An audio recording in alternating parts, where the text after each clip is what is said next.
Good evening, good evening. Welcome to this week's edition of Bike Chat. My name is Jonah DiPasquale. Thank you so much for joining us. A huge audience today, and this evening, I should say. So a big welcome to many of you that I've seen for the very first time. You see some familiar faces returning. But in addition to an awesome guest that we have, of course, it is May. It is Bike Month. I want to introduce a fantastic co-host of mine, Gunnar Soroos. Gunnar is an awesome cyclist, craft beer lover, runs a great Tuesday evening blab called Craft Beer Blab. Definitely want to bookmark and check that out as well. There's the link right there, 8 p.m. Central for those people tuning in. But again, if this is your first time joining us on Bike Chat, welcome. So, Mr. Gunnar, good evening from Rochester, New York to Rochester, Minnesota. So I'm going to kind of wave to you wherever you are. What's happening, my friend? What are you doing? Not much. Just hanging in there, taking care of business and trying to get out and riding the bike and just hanging, cold chilling. I love it. With the family. Cold chilling. That's fantastic. That's fantastic. Well, that's always good. That's always good. Well, listen, again, because of the fact that my phone's been blowing up all day, my social media feed has been blowing up all day, and Jena is just like, she's on fire. She's ready to go. And I think at any second, the monitor could melt. This is that intense of it. It might blow up. Exactly. So, again, as I said, audience, don't forget, again, share this out with your audience. We do appreciate that. If this is the first time joining Bike Chat every Thursday at 9 p.m. Eastern Standard Time. Also, hey, listen, if you are very good at multitasking, maybe done like your mom, she may want to follow our good friends on Tweet Chat. It is actually Bike School, #Bike School. They are some good friends of ours. Sometimes it's very difficult for me to try to do both things at once, but if I can pop back and forth to check that out, we can do that. So, all right, enough about that. So, folks, listen, it gives me great pleasure to introduce to you our special guest this evening, Jena Page Greaser, or Jena Greaser. Again, in many of the forms of just an unbelievable powerhouse, a pit bull a pit bull in between the tapes, if you will. Pit bull, that's the first. Yeah. This young girl has been referred to as the crab, or the fierce competitor, and I think that it goes without saying with some of the earlier social media teasers that I've watched from some of the well-known entrenched women's veteran races out there. This particular guest is very well on their radar. So without further ado, ladies and gentlemen, I want to give a big Bike Chat welcome to Jena Page Greaser. Jena, good evening, and welcome to Bike Chat. What's happening? How's things with you? Things are awesome. Things are always awesome. Even when they're not, they're awesome, right? I know. I got my knee drained this morning. That was pretty awesome. Whoa, wait a minute. You just had your knee drained. Yeah. Yeah. So you just woke up and the knee was giving you an issue, or what was going on with the knee? Wow, that sounds like So I've had 2 knee surgeries in the past. First one is in 2009. Shredded my ACL, MCL, meniscus, the wonderful triad in a skier cross. Just flew off rollers and exploded the whole knee. That was 5 months on crutches and wow. Craziness. And then that's how I got into the whole biking thing in the first place. But then I had the second knee surgery last December 2014, and so long story short, this is my first winter actually doing intensity of training, like sitting on a trainer for 5 hours and pedaling away, and then was out in Cali for the last 3 weeks and racing at that level and training at that level. My knee was starting to feel a little pain, but I didn't really pay attention to it because I'm just like, no, charge on. And then this past Sunday, I decided I was going to go on a run with the dog. Which is fine. I go on like 2 to 3 mile runs with him, and it's all good. But I kind of went a little bit too far, and at mile 4, my knee like popped. Like I felt this like sharp pain in my knee. That's like, I don't know what that was, but that was definitely something I did not want to feel. I just was like, I got to run a mile back, so I did, but immediately had swelling. Started to literally freak out. Was like, did I just blow my ACL again? Like, what did I do? That can't happen. I'm just starting this professional cycling career. I'm so focused on this. Yeah. You know, call myself pretty stubborn when it comes to that. But I ended up going into the knee doctor, got an appointment 2 days ago, just right away. And they took an MRI that afternoon. Was waiting on the call yesterday, like, oh, like what's going on? Right. And found out, luckily, all that was up was my LCL, which is the lateral condyle ligament on the outside of the knee. It's going to be a quiz. Yeah, it is going to be a quiz. I know all the ligaments of the knee after like being, you know, ripped apart several times. Yeah, the lateral condyle ligament is inflamed from impact, like on the kneecap. I had like bruising on the bone surface and stuff, so it just literally filled up, like swelled to protect, you know, the damage and stuff like that. So nothing wrong with the ACL. You know, the meniscus is a little bit, but they just literally froze it, stuck a needle in, and pulled all the. I actually really wanted to get a photo this morning.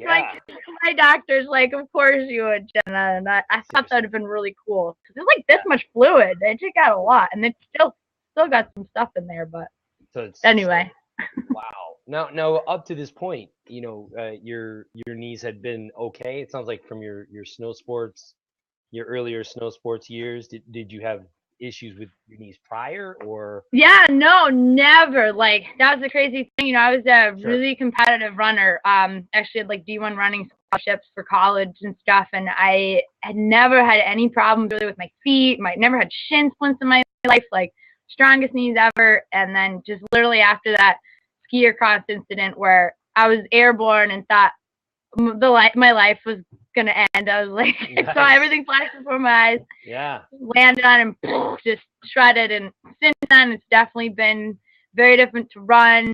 You know, I'm definitely more. I favor my left side a lot more. And my cycling pictures, I really like pinch in on my right side when I get tired because I'm trying to like counterbalance all the effort going into my left leg. And so yeah, I had, you know, great knees up until that point, and was fine until 2013. I started getting like pain when I was riding, and didn't really know what was going on, and that's when I ended up having to have that second surgery that kind of delayed this whole process of trying to go pro. I mean, I really wanted to back in 2014. You know, I went to Sea Otter, took like over $1,000 out of my own pocket and just drove down there from Idaho and did it, and had really strong results and started getting all these connections, and I was super psyched, like, yeah, I'm on my way. And then it's not time yet for, you know.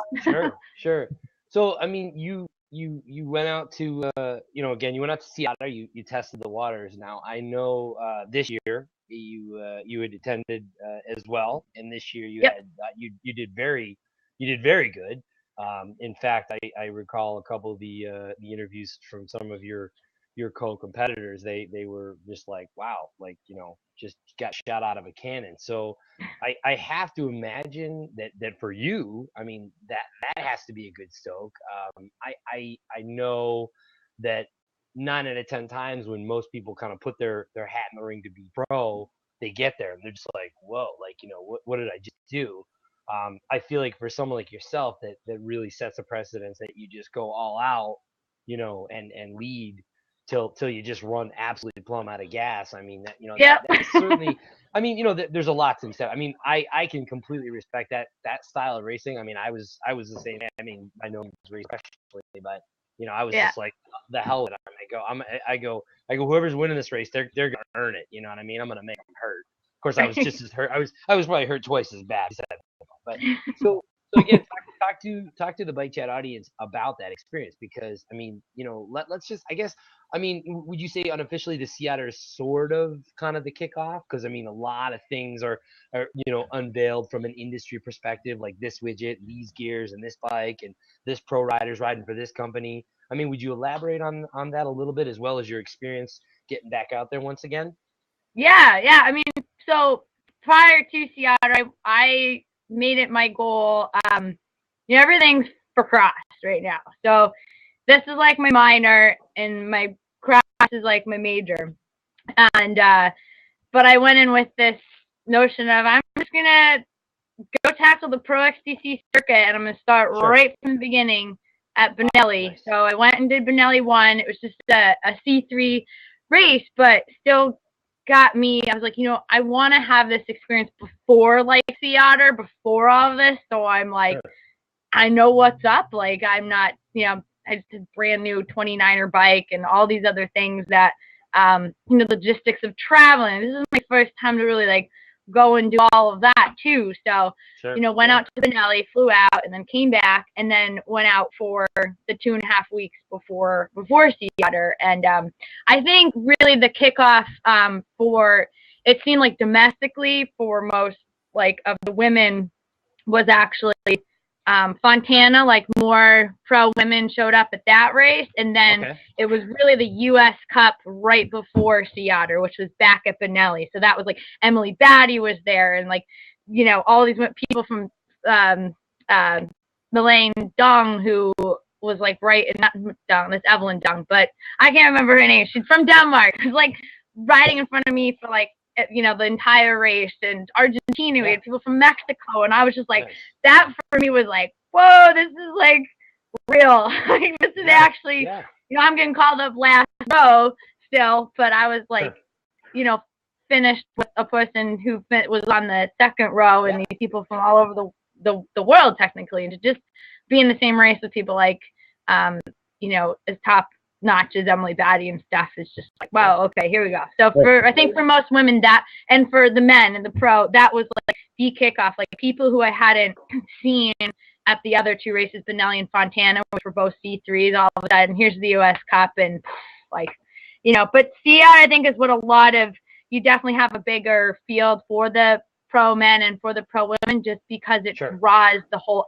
atmosphere. And I think that's what's so cool about it, is you go, and I'm just like, there's not enough time. Like I want to go to all these booths and hang out with people, and I'm like, oh, if only I could also race the dual slalom and go do the electric bike ride and like do it all.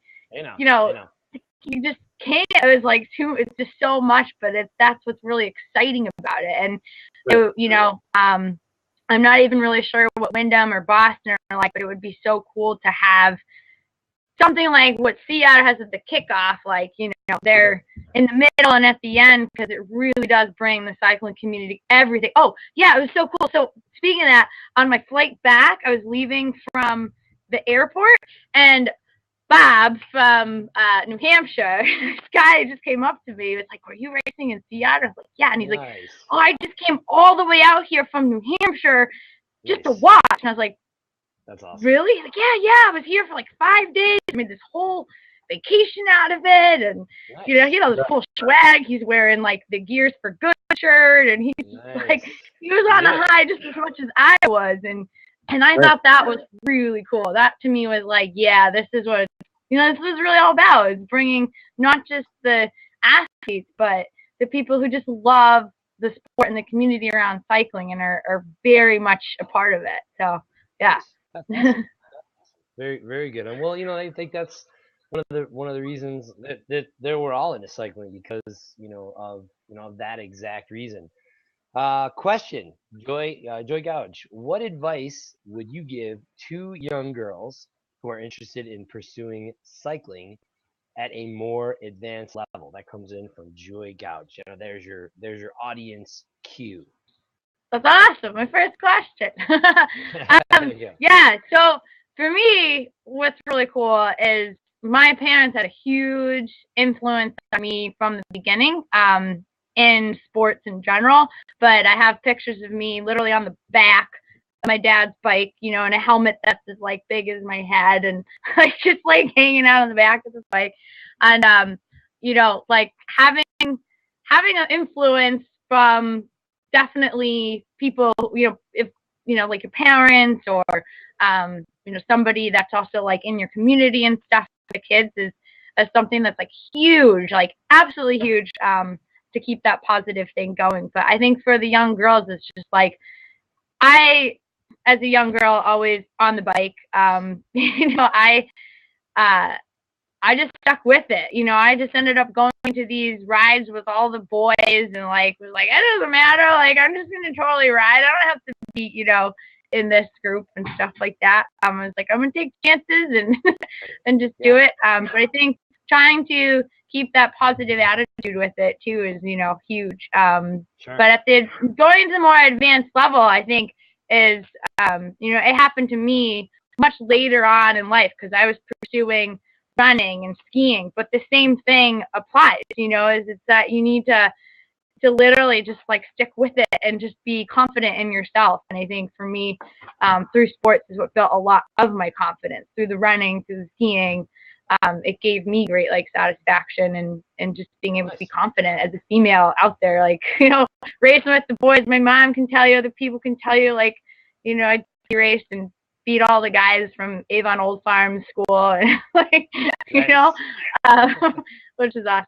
But, you know, not being shy to just like stand up for yourself out there amongst the crowd too. But, I don't know if that wasn't really direct, but. Well, that's advice. Just another cyclist is asking, did you ever decide I want to be a pro, or did it just happen as you kept cycling because you enjoyed it? That's a really good question. So I always wanted to be a professional athlete, whether it was cycling, not from the beginning. Because like I said, I actually just used to ride my mountain bike to cross train for skiing. Like as a young girl, literally when I was in 3rd, 4th, 5th, 6th grade, like we rollerbladed. Yeah, rollerblading. We did awesome inline skating. Like, you know, I did all this crazy stuff on inline skates, like dropping in, you know, ramps and bowls and stuff.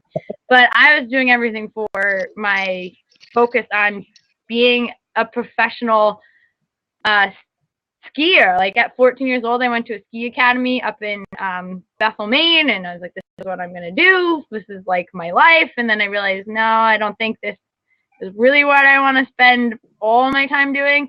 And then the same thing happened with running. When I had these D1 running scholarships, I actually turned them down. I could have gone to college on a free ride at University of Vermont. And I was like, I don't know, really want to run indoor track around in circles for like an hour like a hamster. That's just not why I run. You know, it's just not why I'm there. And after the kind of the big change, the pivotal moment happened.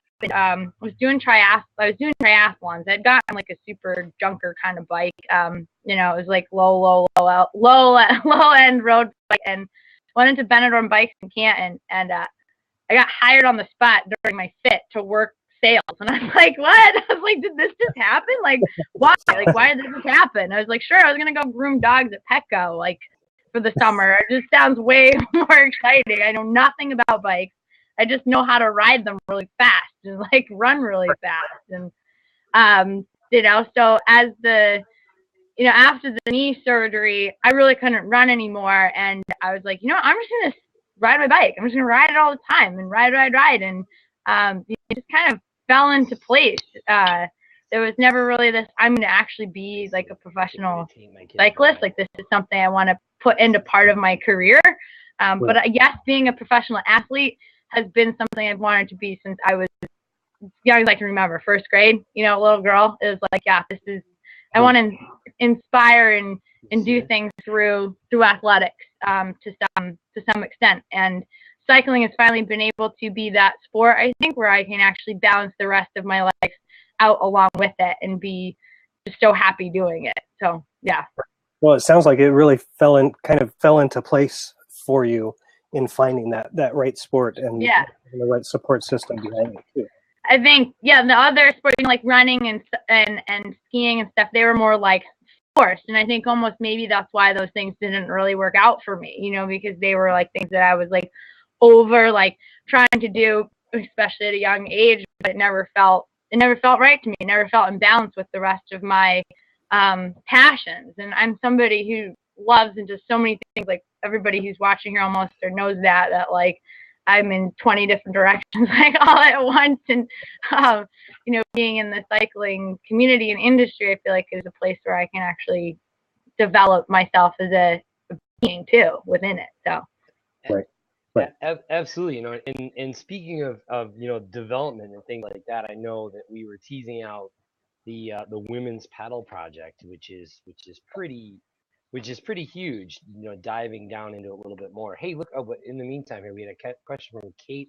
Hello, 123. Jenna, I love your attitude. I just road raced in the Barry Roubaix a couple of weeks ago, and during the race, I kept thinking, what would Jenna say about this? The answer uh, was always put on a smile, have fun, and pedal hard to the finish. So glad I had such an amazing teammate to look up to.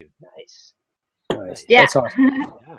Solid. Yeah, no, that's definitely the right attitude. I mean, I've had, and that's funny because we just on a woman's ride the other week out of the shop.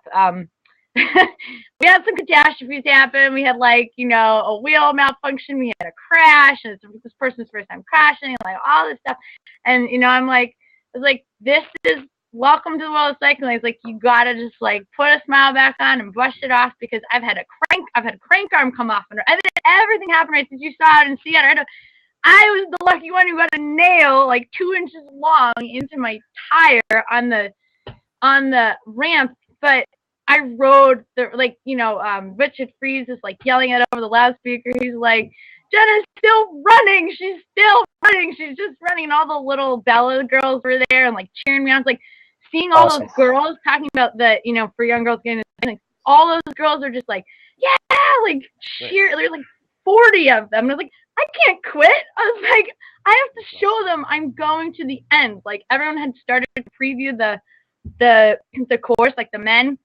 And they yell out of the loudspeaker, you can't pass Jenna because she's still running. She's the last one to finish. And instead of finishing DSL, I finished 17th with running. I was in the top 10 there, but I was like, wow, I can't give up. I gotta literally just smile and keep going. And no matter how, definitely that's not always easy.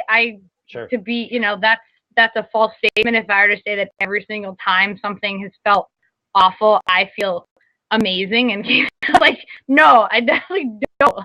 That's you really have to psychologically tap into that. And sometimes I'm just not able to. I mean, I think all of it as an athlete, and that goes for life. Sometimes you're just not able to totally pull yourself there. But the thing that counts is that you try and try to get that attitude back up and just make it happen, for sure. I've had so many moments where I just want to give it in and toss in the bag. Even at winding trails the other weekend when I had been a minute up on Crystal the whole race, and then in the last half mile of the race, she just comes right by me, and I'm like, ugh. I just I totally had to tell her, no, it's you gotta stay in this. You just can't stop right now. I have to keep going. So, as hard as it was to take that in, I was like, okay, what can I learn from this? What can I learn about myself for next race? What was really awesome about it is that I had that intensity for an hour and a half. So, heck, 45 minutes in cross is going to be nothing. So I'm like, remember what you're focusing on. Always look at it and reflect and understand that when those hard things happen, they're happening for a reason. So, Nice. Awesome. Very, very motivational. So for the listener audience, if you're just tuning in now, thank you so much for joining us. This is Bike Chat. We're here every Thursday evening at 9 p.m. Eastern Standard Time. Again, my name is Jonah DiPasquale. Don't forget to tell a bird, share it out, let everybody know what's going on. Also, a big shout out to my co-host, Gunnar Soroos. Runs an awesome show Tuesday nights. Check it out. Craft Beer Blab. A lot of fun as well. So, and there's the link. So do give him a follow. And also, too, if you ever want to watch any of the previous shows on replay, you can look them up on either of our profiles, and you can watch many of the awesome guest replays. This evening, we are talking with Jena Page Greaser. Jenna is on her way to be a podium dominator. Always like to throw that out there. Just an incredible, again, inspiration on a lot of great things going on. As we all know, is Bike Month, May. And again, big shout out to many of you that may be tuning in for the first time here on Bike Chat. But as a notice, I did put up a link to the Women's Pedal Project. And John, I did spend some time kind of thumbing around on that website to try to get a little bit more information on that. And again, for our audience, that is tuning in, can you kind of give your 10-cent tour, of your involvement with the Pell Project and what it means to you, and again, first and foremost, the future of women's cycling, as we know it. Yeah. Yeah, lots is happening, I feel like, in the world of women's cycling, and I feel like that's the reason why I'm in it now. Like, because this is something, like I said, I've always wanted to be an inspiration as a female athlete, and as a female in general. I've worked with youth my entire life. I have 15 years of experience working with kids from the age of literally infants, like newborns, all the way through master's level ski racers, like out in Idaho. I was working with 80-year-old women, like out in Idaho, coaching them ski racing and stuff. And I've always wanted to, again, embody through my athletics like that, like how to do more with that. And Women's Pedal Project is a platform for me to do that. So Jeff Miller, who is basically the founder of the nonprofit, has started his own shop 10 years ago, VO2 Multisport, which is out of Louisville, Kentucky. And but he had a totally different attitude about starting his business than I feel like any other,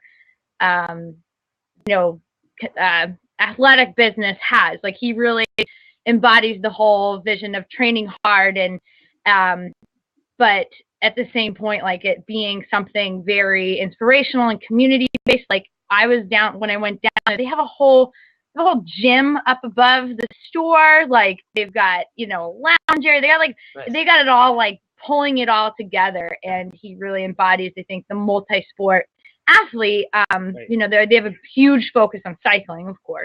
Right. And I think out of that, they were trying to get some junior development through the shop, and they realized, well, hey, like, the missing piece and component kind of around here in Louisville and in general is a really dominant and strong program for women to kind of have this platform to build themselves as professional athletes, while also, being inspirational and stuff to, the equality of women in sport, and especially through cycling. And so much is happening now, like with Helen Wyman, for instance, with like cyclocross and stuff.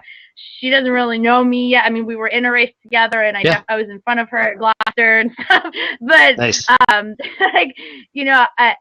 I really look forward to hopefully this year actually getting to know her more as a person, as an individual. And the rest of these women have been doing this for 10 years on me, or more. But just like what they're doing as role models for it is like something that I still like look up to. Like I said, getting on the line even with like Katarina Nash and Georgia Gould, like those to me are things that were like, wow, like these are women that are making a difference in this sport. And now I'm finally here with them. Like, what can we all do together? Like how can we like really make this explode to a whole nother level of just awesomeness with women in sport and cycling and that. So Women's Project Pedal has been that pedal. I always say it backwards. Women's Pedal Project. That base for me, and Jeff has been able to, through things, be able to help me out like with that, and we're working to figure that all out together. This is brand new for him. It's brand new for the other women that are doing it. What's hard is I'm out of New England. Yeah, nice. Being an ambassador for it. The rest of the women are kind of all together there, right in Louisville in the South. Okay. We'll see each other though, like all through cross. Like again, everybody in the program, there's 15 of us strong that we're going to be at like, all the UCI races and stuff. And that's really where we want to make our, like, here's a bunch of women, not just like 2 or 3 or something like that, but like a bunch of women racing in the high elite level. There's a good handful of us in the pro field, and then another handful that's right under that, and the junior. We have a couple junior women, that we're trying to, bring in with their program that are strong athletes and just have that same, attitude. And I think that's what Jeff saw in me, and he mentioned everything and started talking to me in the fall. Was like, yes, like we need this, like, this is the type of attitude and that we, face we want to have out there in the sport and doing it. It's just amazing what he wants and sees his vision for it. So, yeah. I think that I think that that's definitely a great way to really leverage yourself as a professional athlete. I feel like from just the comments along the side here from our listener audience, I mean that's a great way to leverage the inspiration to really help motivate and influence others to make that first step, to enter their first race, to finish their first race, or whatever the case is. But really the main topic is women in general across the board when it comes to cycling. I know that last week's show, Amanda Batty, we talked about that pretty extensively. I mean, she's without question a dynamo and very boisterous about that. And I know that there's been a lot of other topics that we're not going to get into in this particular show that are focused around women in cycling. For example, we talked about disc brakes as one of those other things. I'd mentioned the UCI courses not being the same length, like Wyndham, for example. You'd mentioned Wyndham, the men's pro, the XCI.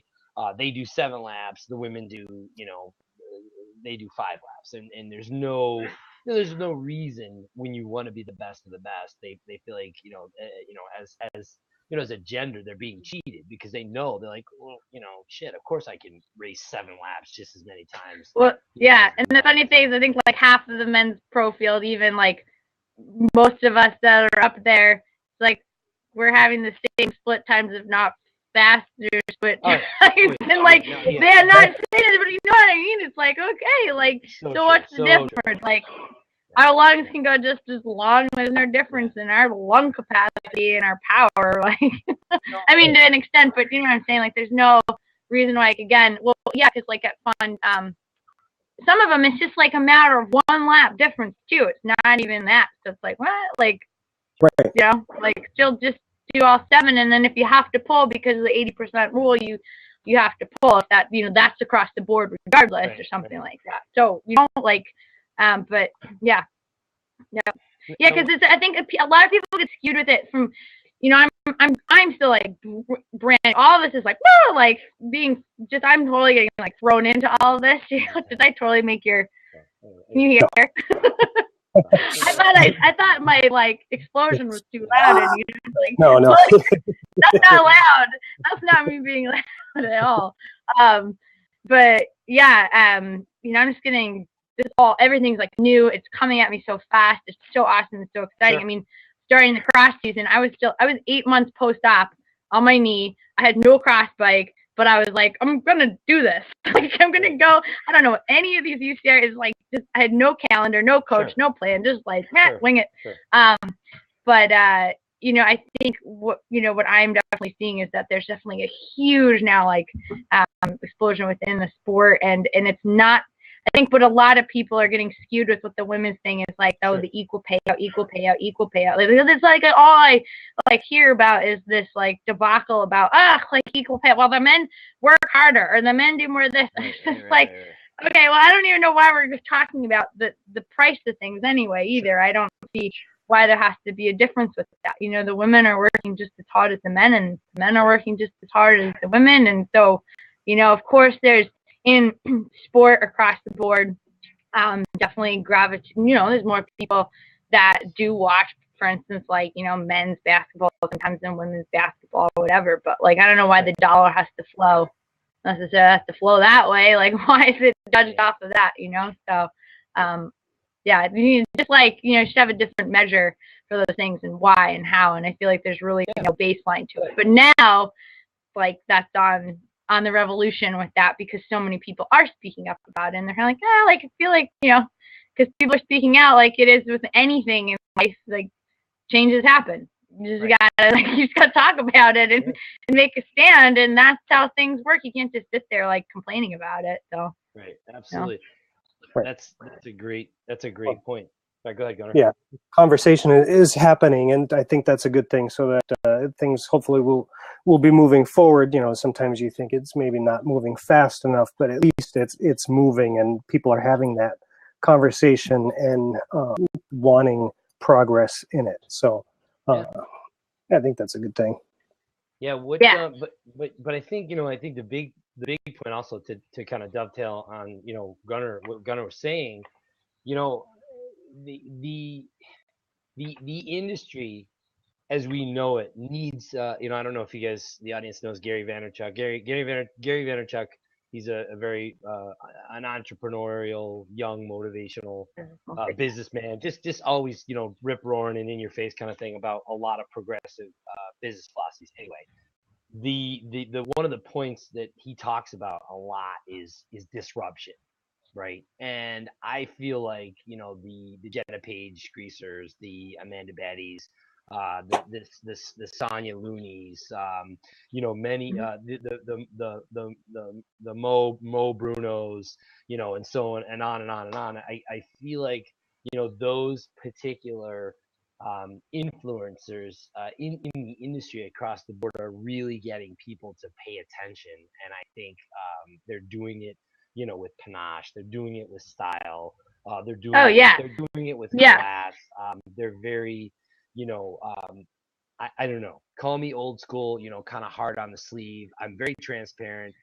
This is who I am. I don't have a hidden agenda. I'm not trying to get to sponsor ABC, or this claim to fame of status. Yeah. And I think that is, something that you'd mentioned earlier, that from a collective to the audience here, watching live, and whether or not you're watching it on replay, is you can't not deny that. You can't not take that away from somebody. And what would have attracted, myself to reach out to you is I heard that buzz. I got wind of it. Like, oh hey, wow, Jenna's really, she's really moving and shaking in the industry. Gunnar and I, we usually have kind of some offline, powwows and meet and greets about, what's going on in the bike industry, and who's doing what. And just to preface this show, we want it to be a no bullshit show where we're bringing, we're bringing people on the show that maybe not everybody knows, but we're bringing people on the show where the people here now, these people, that are all tuning in above the top here, they're like, hell yeah, man, like I know who this gal is, she's killing it. I love it, and I want more about that. So, like, I feel like that's something that is almost, you just can't put a price on it. And I feel like that's something that you just, you're 100% on target, and I think that's great. So you're definitely bringing it. I think for women too, I think the best like advice that like I've kind of heard through a couple different influencers and people, one of them actually being Larry Miles, who's on right now, is that like for women in cycling too, I think this goes to also the advice for young girls getting into advanced cycling and all of that, is to not worry about like being on some like industry team, or that like, oh, like I have to like do something to be on like, Cannondale, like factory racing or something. The reality is there are very few jobs like that actually race, like if like Leah Davison and like Katie Antonou and Cross, like there's very few jobs that those people are actually like racing for a factory team. So like right. As a female athlete, what I think is so empowering and what has really like empowered me over the last few months is like, I can do this however I want. Like, this is my palette. This is my canvas. Like, I have the control in my power to like connect with the people that I really want to connect with, and like make my own base, like get my own sponsors that actually, like, when I'm eating their product or I'm wearing their product, that like I'm really psyched about it. That I'm not just like, oh, like, yeah, this is cool, I get free, for instance, with Cliff Bars or whatever through like my team, like thing, like it's, or I've got this cool, Cannondale bike to ride, but I really would rather ride on a Focus or a Felt or a brand nobody's heard about, like, the women's pedal project. We're going to be racing on Boardman cyclocross bike. People are like, what is that? What is that? Like, so, but like being able to really kind of express yourself too. I think for me, that's really what I want to do. And even talking with Jeff with Women's Pedal Project, I'm getting different logos from all the different sponsors now with like ESI grips, Crank Brothers pedals, with Competitive Edge, to put their logos like on my kit and it be my own flavor, like, and yes, maybe like design them more like a lot of people getting crazy and cool with kit designs and stuff now, but more so just being able to express my own self through my like the people that I bring in with sponsors. And that's why kind of a lot of people have asked me, well, why aren't you racing for this or that? I also am like, well, I kind of just started in the fall. I didn't even know I was going to race XC, like really at this level. So I was too late to get on the boat with anything like that. But this is really my building year. Like this year for 2017, where hopefully maybe I can actually like have this as part of a career. Like I'm making some kind of stipend, like doing this, but I'm doing it through people that I really care about. I'm not just like jumping into it because it's like, oh, this is like, somebody's throwing this product at me, or somebody's throwing like cash at me or something like that to race their bikes. Like, it's like I really want to take time to process it and meet people and really collaborate and build what is something that's going to be long term for me, because I don't want to sign some 2-year contract and then all of my results and everything is based off of like every race, like, oh, did I do well or not? And I think that's a big stress from what I've heard from a lot of people racing, and men and women, way more with men, of course, is that they're really, I think that's why a lot of too with this doping stuff is getting just like out of control, because people of like my image depends on this company and my paycheck depends on this, and if I let them down in one race, I could literally be like let go, or I'm no number the top dog, I'm now number 4. And what that can do to a person's psyche, like, and I'm not in that position, but I understand it enough to like know, like, that would screw me up so much. I'd be like, yeah, I'm, I either got to dope or I got to check myself out of this, and like it's just so much pressure. Which is where I think go ahead. I mean, I just think the Women's Battle Project, like having that as an example of what can happen, I think is just so awesome. Like there needs to be more things like that for women to be able to start to express themselves and build themselves as an individual, like as an individual within the sport. It's not just, oh, I'm racing bikes and I'm really good at it, and I gotta represent this company really well. It's like, oh no, it's like family. Frank Brothers, like David Meredith, he can't log on because his he said through, it's all like the accounts like Twitter and Facebook and stuff are through the Crank Brothers account kind of thing. But like, and ESI Crips, like I met those people and they're just like, hey, like, yeah, come hang out with us. You can leave your bag here. Because like when I was out in California, they're just like family, and that's what I want to be part of. It's a Gunnar's down the side. He rocks it. Yeah, they're the best. Yeah, they are. Awesome. It's like they just it's just how they just like radiate themselves, I think too, is what like gravitated me to them. Like, and just like, I'm gonna ride your grips. I know they like they're awesome, and they're just gonna be there for me forever, like through everything, like all of it. Nice. Right. Hey, Jenna, we did have a question from Joy. Joy said, "What is a again? We're at the top of the hour, just to kind of preference our time here. We try to wrap this up around 10, but again, Joy asked, what is a day of training like for you?" That was the question. Yeah. So that's kind of a loaded question because kind of my own coach.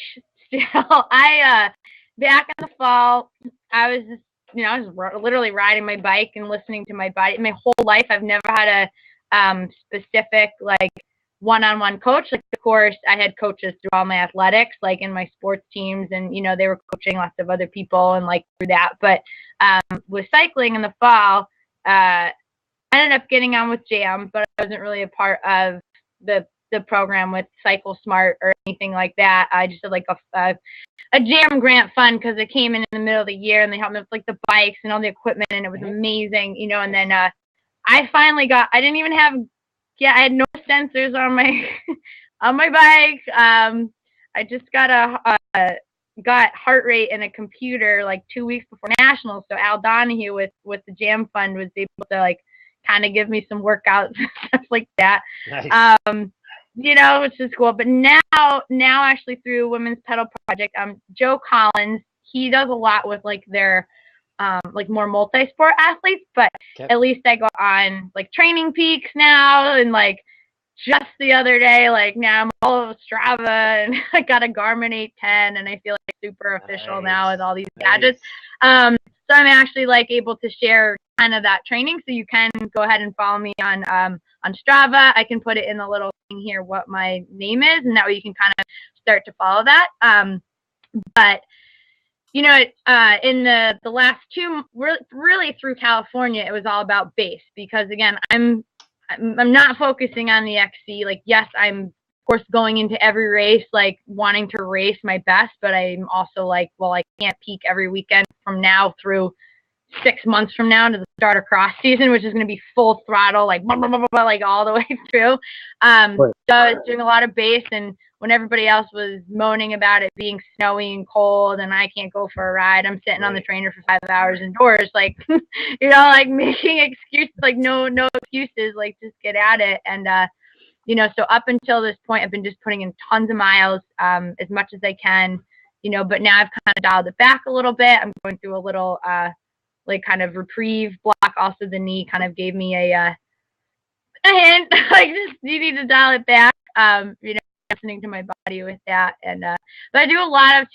of core strength, and you know, I do weights and stuff like that. I love so many sports. I'm a rock climber for my entire life, and you know, try to mix it up with what I'm doing.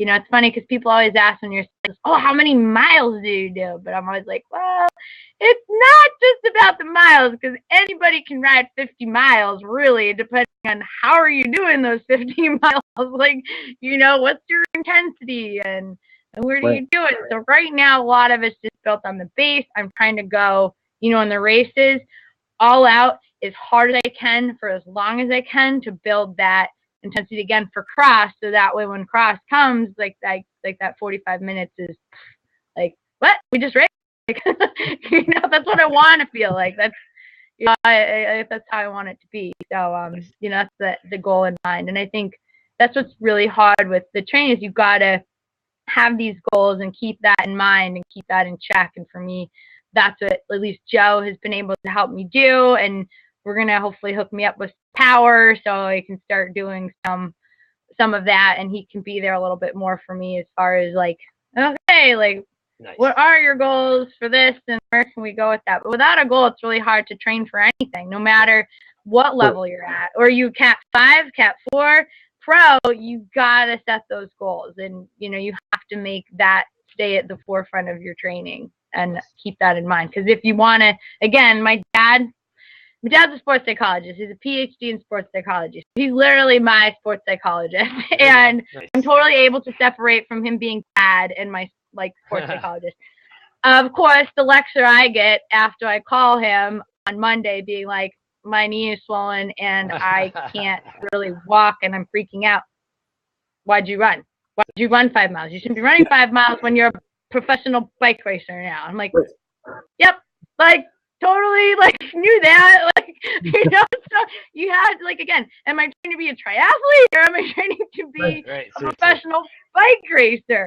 You know, like, those things, I'm, like, again, I'm not some superhero here doing everything right. Like, I'm still really learning about, like, where can I settle myself in, but, you know, being a runner at heart, it's really hard for me to stop. And again, the woods and my dog, and I'm like, I'm in my happy place. And then I'm like, you know, so, you know, it's hard, but you have to, I think that's why too, at such a young age, even just talking here, reflecting on it, you know, kind of cool because it came into my head, is why I didn't really go after the running or the skiing, was because I wasn't ready to just like do one thing, as I think for ever, like, you know, I like, you know, I was like, I don't know, really, is this what I want out of life? I'm not sure, I think so, but now I really know, like, this is really what I want, so I have to remind myself and have other people there, like my dad and coach and friends to remind me, hey, what you doing? Like,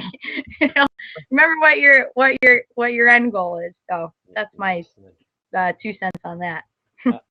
Excellent. I did see a question. Gunnar, did we get to who was it that asked a question? Was it Finnegan? Finnegan, he said, even though most of my training is just doing rides, I need to put my time in on the rollers. It is boring. And he asks, how do you pass the time? That question came in from Finnegan O'Connor.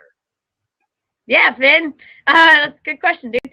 Okay, so you know, a lot of people, I think what I told people, okay, so first, of course, my first 4-hour trainer ride at the end of January. Of course, I was like fine for like 2 hours because like I had, you know, ridden for 2 hours on a trainer and stuff. But then I was like 3 hit, and then I was like, gosh, like I'm not somebody who I don't like to watch like TV or anything on the screen. Like I'm really good with music. Like I'm a music person. Sure. You know, I need that music to motivate me. When there's too many things like going on the screen, especially when I'm on the rollers, it can be like totally distracting. Sure. It's just too much noise and too much to focus on. I'm like, I want to be focusing on my ride.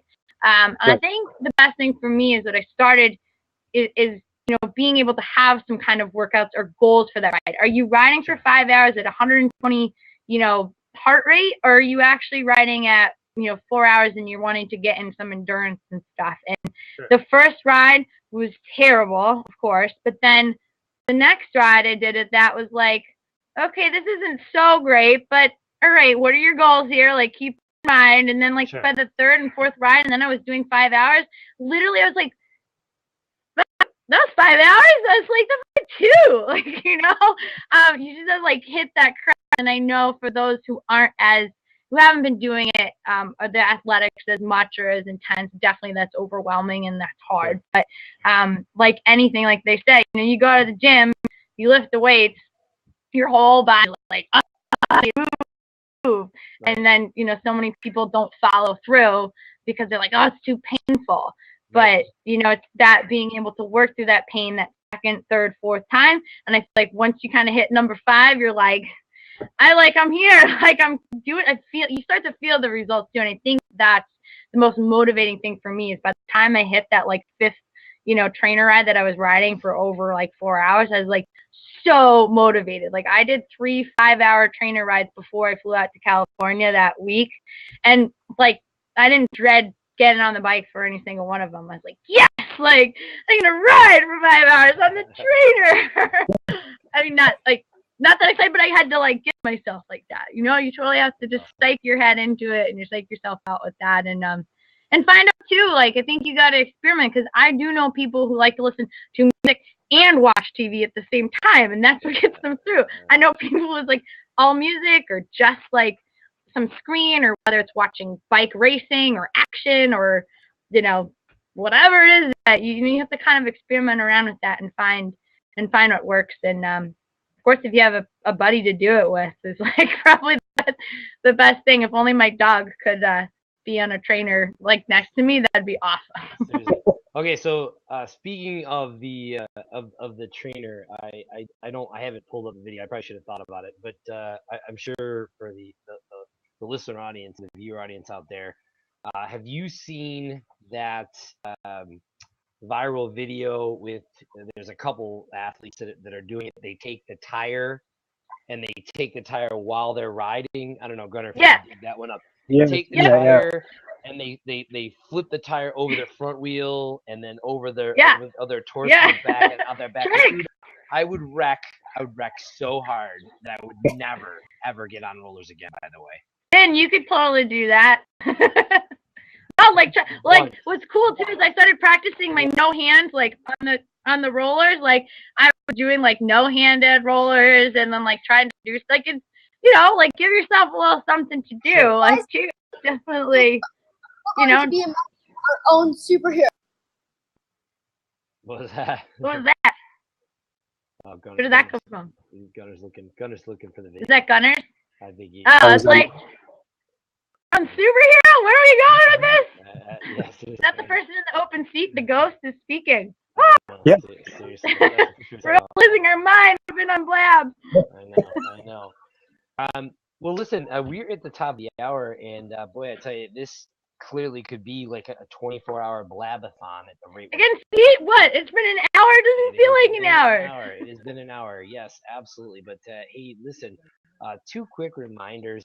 Do us a favor and share this out with your audience. Again, we're every Thursday night, 9 p.m. Eastern Standard Time on Blab. Again, my name is Jonah DiPasquale. I'm your host with my awesome co-host. I think he's over there. He could be down there. It's almost like defunct family squares, feuds, whatever it is. But Like the Brady. seriously. But do give Gunnar a follow. He does a great blab on Tuesdays. If you love craft beer, all things craft beer related, it is a great show to catch as well. That is Tuesday. I gotta catch that on Tuesday. A very fun show. A lot of fun. We'll do it from the shop because everybody here at the shop loves beer. That's one thing where it's like everybody loves beer at a bike shop. Maybe just our bike shop, but we all like beer here. Yes, indeed. And again, don't forget, again, every Thursday, you know where to find us. You can give me a follow on Twitter. It's actually at Jonah DiPasquale, not at the Hoggle. That's a whole other story. Definitely give my co-host a follow, Anello Grande. And of course, the guest with the most bringing it, the A game, Jena Page Greaser. Give her a follow. She's actually on, my goodness, she's on. That's sign language for A. Twitter. She's on Twitter. She's on Instagram, Facebook, as well as what any other social platforms that viewers can find you on? I am on Pinterest. Pinterest, okay. Not like that's really but I am on Pinterest. How about I'm like all about the pictures, and that's what this whole Twitter thing. I think, and Jonah gave me like the awesome advice. I was actually like avoiding Twitter because like I can't speak in short sentences. Like, this does not work for me. Like, I kept having to edit and edit and edit and edit. And I was like, God, like, I can't do this. Like, this is so stressful. Like, on Facebook, I can go on and on and on and on and on. And like, So, but now it's like, he told me, it's like, just do it. Like, make it. I think it's been an amazing challenge for me because it's always something, too, that my teachers in, like, grade school and stuff, it talked to me about like the writing emails and like all these things. Like sometimes short is sweet. Simplify the message. And already, like I know I don't have like any followers and stuff yet. I'm just like I'm like experimenting and just like putting out a post of what I did on Facebook and trying to make it so like minimalize it so it's just like bop, like there. And you know, you can go further into it, and then you can have little conversations. I think, too, it was really overwhelming. And now I'm like, I'm kind of getting this. I'm kind of into it. It's, like, different, you know? Yeah. So, yeah, I just think for me, too, to expose myself on many different social media platforms and to be able to connect to people. I want people to know, too, like, that's what I love about this is, like, I want people to talk to me and to ask me questions and to challenge me with questions and make me think about, too, like, why am I doing this? And what advice do I have? And how can I help and share like that, you know, love and help inspire them? So perfect. Like I said, Gunnar, I'll pass the ball to you and we'll button it down. I don't know what we're doing. Oh no, closing down, I guess. Cool. Fair enough. All right, folks, that is going to be the end of tonight's show. Thanks so much. Don't forget. Also, hey, by the way, another quick reminder, we do have a Bike Chat Facebook page that keeps you up to speed with all of the latest guests coming up. Speaking of guests coming up, not sure if he's still hanging in the gallows or the backdrop there. None other than Mr. Seamus Powell. Actually, he's still hanging out right now. He is going to be our guest on next week's edition of Bike Chat. Should be a lot of fun. Good buddy of mine. Great to see him out there, rip roaring and a little bit whispery. Okay, sorry. Is that any better? I don't know. Sometimes my mic gets all crazy. But anyway, Seamus Powell is going to be on Bike Chat next week. Love to hear what he's up to. Been creating a big stir on the mountain biking enduro circuit. Otherwise, I'm going to take us off air, and it's great to have everyone on the show. Until then, we'll see you next week. If not, we'll catch you on Craft Beer Blab on Tuesday.